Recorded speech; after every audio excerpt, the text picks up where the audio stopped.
Hey everybody, it's Alec here, back at it with another episode of the show. And today I am joined by Dena Patton. Dena Patton. Thank you so much for being here, and I'm excited to have an epic conversation with you. Thank you. Thanks for having me. Absolutely. So the first question I always like to ask is, how do you spend your time on planet Earth? Mm. Inspiring or being inspired. That's pretty much my objective of every day. I'm either inspiring people or I'm getting inspired. And if I'm not doing that, it's a wasted day.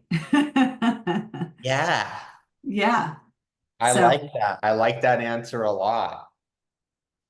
I've been reading a lot of I've been reading a lot of books recently, and one of them is just about, hey, like the highest version of yourself. It's just inspiring people.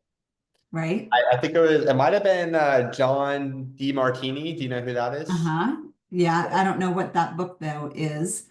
I think it's the Breakthrough Experience. That's the Okay. book that I'm reading right now. But anyway, let's talk about inspiring people. Dina, I want to know, what is your comeback story?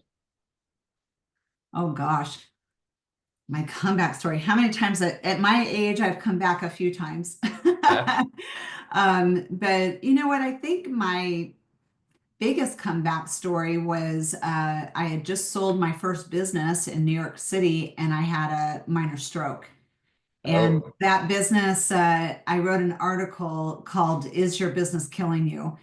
And as entrepreneurs, we can really drink the Kool-Aid of entrepreneurship. And what I mean by that is that hustle and you slowly lose yourself, mind, body, and spirit. And it was a time that I was just in the hustle and was not taking care of myself, what I call CEO self-care yeah. now. But I had to come massively back from that and had at the time, had four employees and starting a new company and really had to have a comeback mentally, physically, financially, spiritually from that. But there's been a few others after that, but that's one comeback and had to learn how to speak again. For Yeah. me, I make my living speaking Oh, either on stages, podcasts, coaching clients.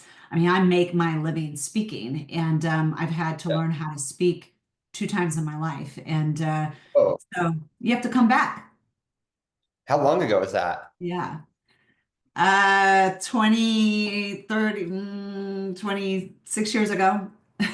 26 years ago. So we're talking Yeah. like the late 90s. Yeah. Yeah. So 99, 2000 was in that my first business in New York, and it was great and it had so many wins, so many lessons.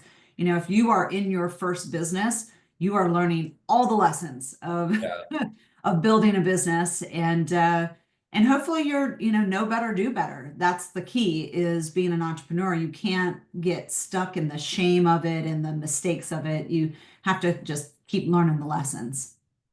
absolutely. Is there anything more recent? Um, I mean, when it comes to comeback, I would say as a coach, as a business coach, I've been doing this 24 years Yeah. and it's very competitive. I mean, you walk into a room and there's 10 coaches. And Hmm. so I think really the most recent was about 8 years ago when I was like, I'm done coaching. I'm out of this industry. There's way too many people.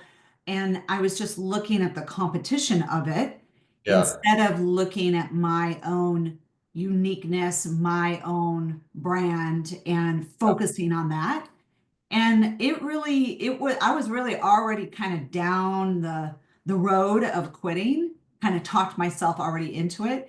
Yeah. And I had to really look at, there's a lot of things about my business that didn't work. It was too linear and my brand wasn't clear enough. And there was all kinds of things that I had to elevate my game about and really had to come back stronger, clearer, bigger, bolder.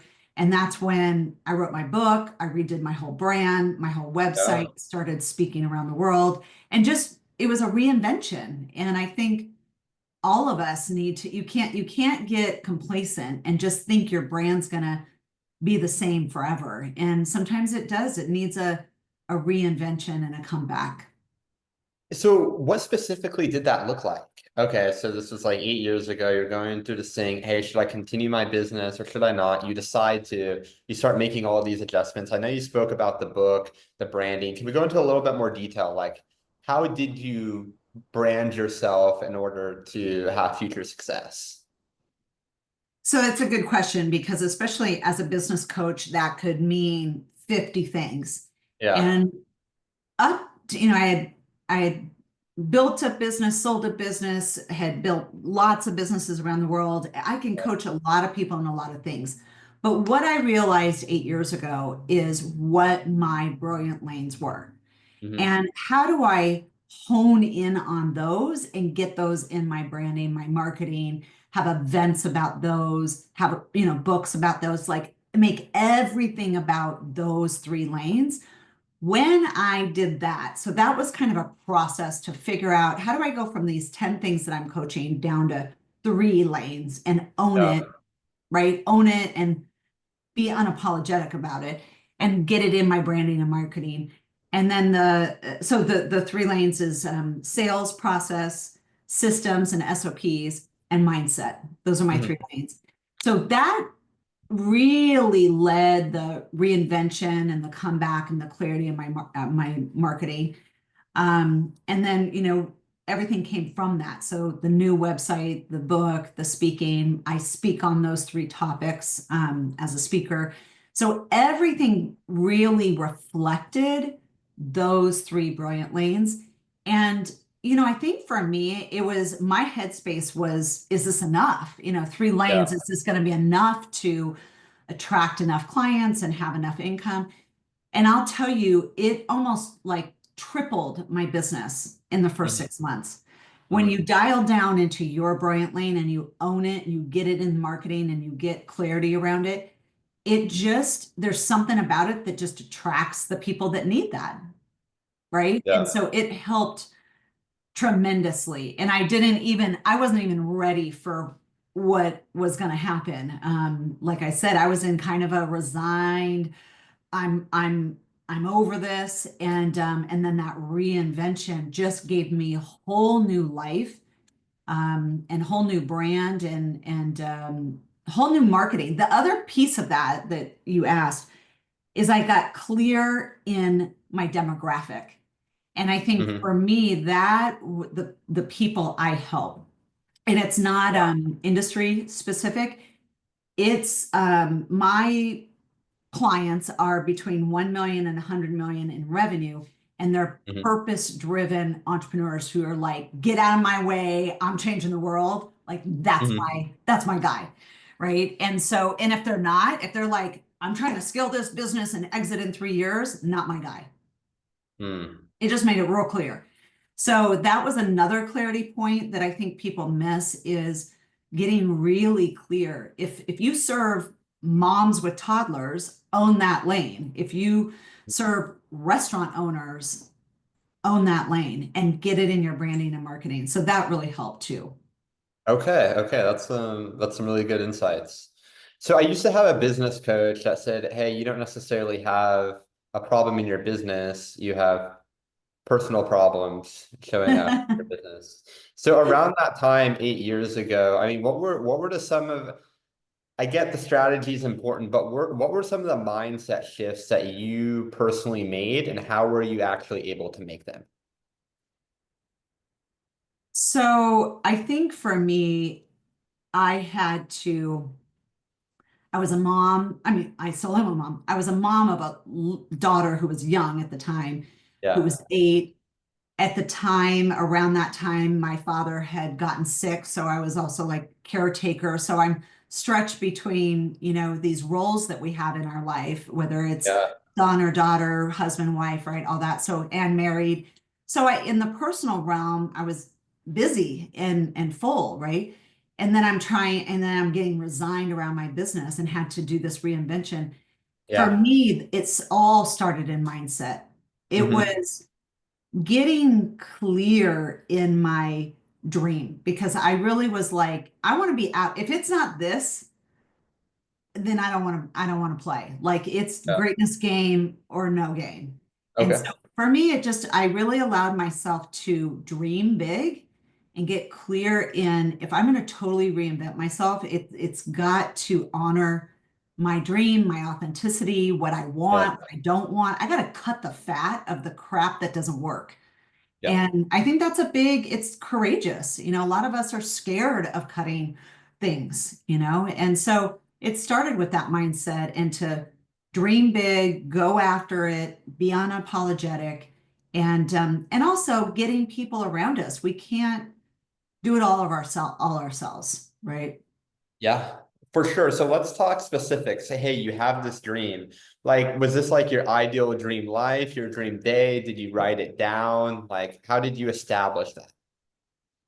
I am absolutely a fan of writing goals down, vision boards, writing it down. There is something very powerful of getting things out of your head, out of your head into communication, into visualization. There's something about seeing that every day, hearing it. So it took me about a month or two to get it out of my head. What does this look like? What could it be? Because here's the thing, when you're designing your future, all you have is your past, right? Yeah, Telling you what you can and can't do. You yeah, have to put that aside because your past is coming from all your limitations and what you did in your past. And yeah, when we're dreaming about our future, we have to get into a state of being unlimited.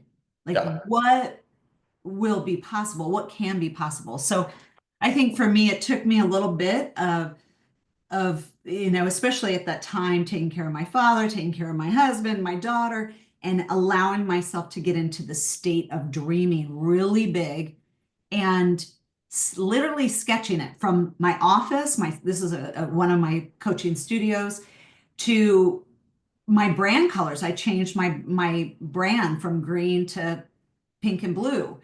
And that was kind of a scary leap. And so, literally, from brand dreams to coaching studio to my other office with boardrooms where I do my VIP days, I had to just give myself permission to get it out of my head just in dreaming. And then I could see it on a board.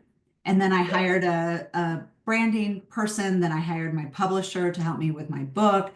I hired yeah, new, totally elevated speaking coach that took me to a whole nother level. Like I believe in coaches, right? I don't just, I'm, my client's coach, but we have to get coaches because yeah. we're always going to the next level. So yeah, that whole year was that. It was getting out of my head, getting it onto paper, dream boards, and then really pushing the gas in how do we make this happen one thing at a time. And it was the brand, then it was the website, then it was speaking, it was the book.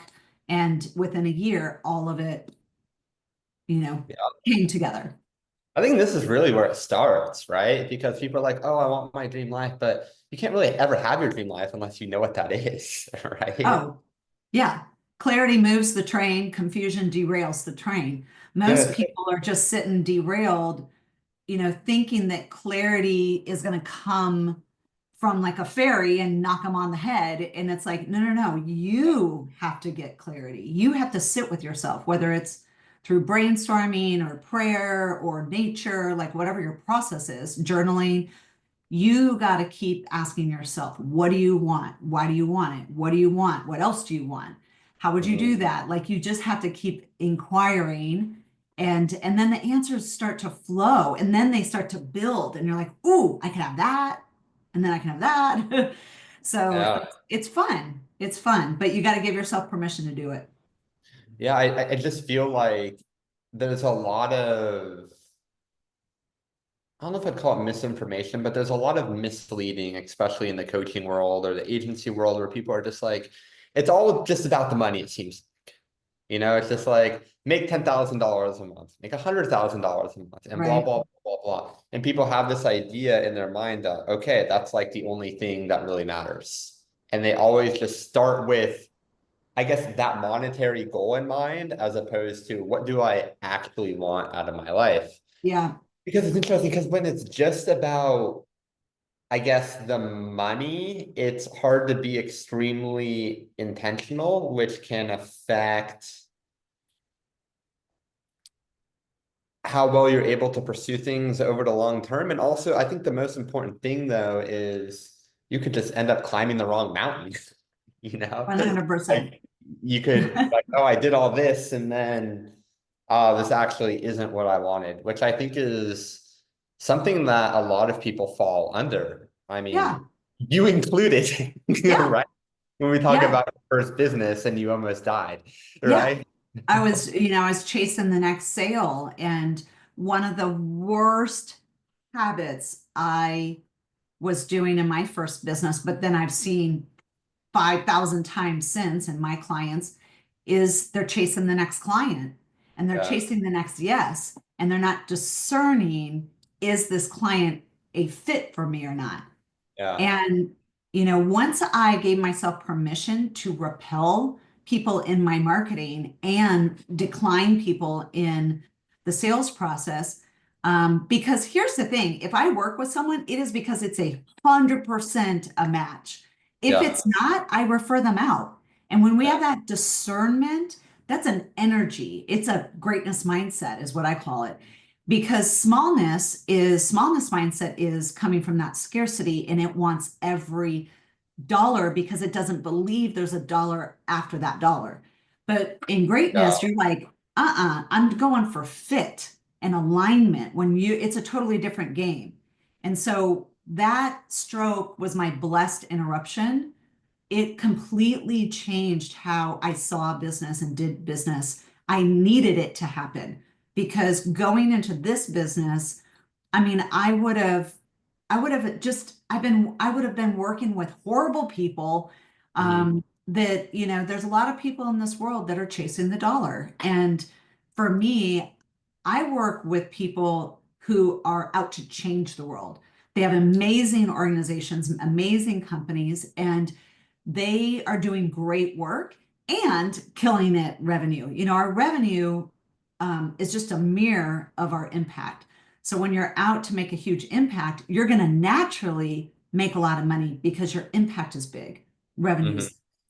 But the people who are chasing the revenue, not my, I'm not saying it's wrong. It's just not who I, work with. And so, one of my clients, it was Russ Perry, who's the CEO of designpickle.com. And when he came to me and he saw me speak at a conference, and he said, I have this brilliant idea. I want to change Mhm. the world for entrepreneurs because they spend so much money in graphic design for all their podcasts and presentations and marketing, and they're spending thousands of dollars for all this. I want a graphic design company that's unlimited at one price. And I was like, that's brilliant. I mean, that's just amazing. But here's the thing, he was out to change the industry and do Yeah, great work. And he went from one client to 50 clients, and he's texting me. He's like, I got my 50th client. I'm so excited. And he had a team of 10, and it was growing. And, there was bumps along the way. We had to build systems faster because clients were coming in.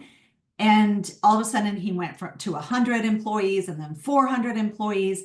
And now he's doing 15 million a month in unlimited graphic design because he's out to change the world and revolutionize something that no one did. And yeah, so that's a perfect example of big impact, big revenue, right? And I can tell you a lot of those stories, but it starts with that, like, I'm revolutionizing something, or I am improving something, or I have some purpose, some why, and then the revenue follows. yeah.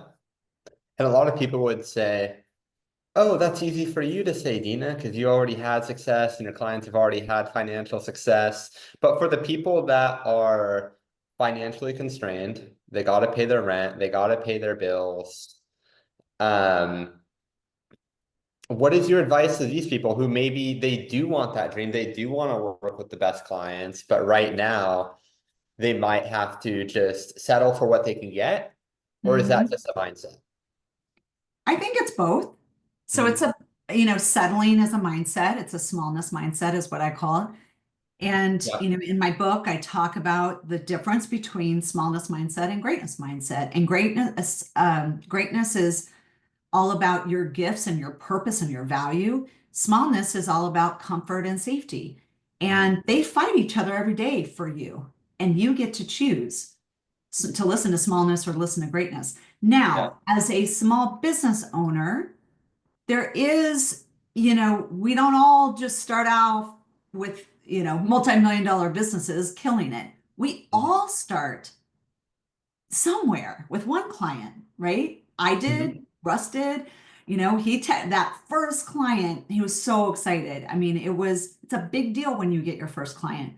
Mhm. But here's the thing. I want you to get that first small client, if you want to say, or a compromised client with the intention of it getting a bigger client and getting a Yeah. bigger client, right? Not that you're going to stay in this clientele for the next 5 years, right? That's smallness, where I just have to settle for this crappy client until Mhm. I can do better, right? No, Mhm. let that be your first or second client. Know better, learn, elevate, and keep elevating.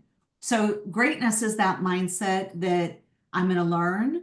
Yeah, I might have to start a little smaller and keep my 9 to 5, right? Keep that job on the side. But Yeah. we all have my first business in New York, I was 24, started a PR marketing agency and had a business that, I mean, sorry, had a job that was helping fund the business. And it was Mhm. about 5 months that I was working the business kind of nights and weekends and funding it during the day. And we have Mhm. to do those things. If you don't want to take out a loan and you want to self-fund it, you got to do things like that. But that's greatness. I'm gonna grow this business and then grow myself out of this job, and I'm gonna fund this and get it going, right? Yeah. So I would say have grace with yourself in the process as you grow your business at every level. When you first, you hit your first client, then you hit your first 100,000, and then maybe you hit 500,000, you hit your first million. Every one of those new level, new devil. There's all kinds of new devils, just new challenges every Mhm. time you go to a next level in your business. It's not Mhm. just in the first month of business that there's challenges. There's challenges, clients that have 20, $30 million, $50 million clients revenue, guess what they have? They have $50 million problems. Right? Your problems kind of equal your revenue. You don't have these teeny little $5 problems when you have a $20 million company. Oh So yeah. just know that, the problems, everybody has problems in their business. It's just your ability to overcome them. Yeah. Yeah. Something I've been reading recently is that every positive has a corresponding negative. That balance, that's like what makes life. Yep. So, what are your tips on embracing the really difficult things in life? Mm. Lots of grace, giving yourself lots of grace to go. And what technically grace is undeserved love. So, maybe you made a big mistake in your business and you've screwed something up, or you screwed up a client, or they're pissed at you, or you lost 2 employees, or whatever it is. Giving yourself love while you're in the fire is really important. Because if you go to the place of shaming yourself and Mhm. that really dark smallness uh, place, we can just spiral down, right? Yeah. Lots of depressed entrepreneurs in this country because they're dark and spinning in their mistakes instead of. I love the phrase "know better, do better."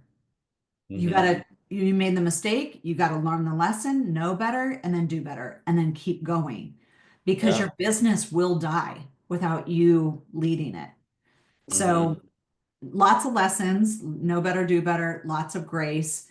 And, having whether it's a coach, it's a mentor, it's a parent, it's a best friend, Mhm.